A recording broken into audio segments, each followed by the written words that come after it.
Si Darren at si Trina, nakapasok sila sa final screening. Narinig ko nga. Ay, ang saya-saya ko. Kapag nagkataon, ang magtiyong yon ay magtatrabaho sa isang kumpanya. Magkasama sa trabaho? Kumain ka muna ng agahan. Ah, oo. Salamat. Ang pangit ng pagkakakabit ng necktie mo.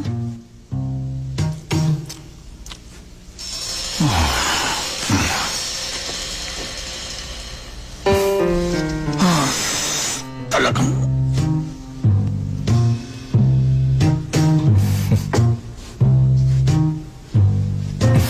Hindi ko alam.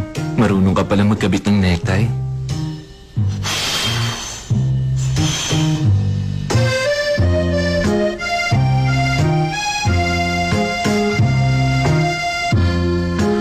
Talaga namang... Teka nga. Aray ko! Ano sa palagay mo ginagawa mo sa anak ko? Ha? Bakit mo ako binato? Ano ka ba? Ano ba ang problema?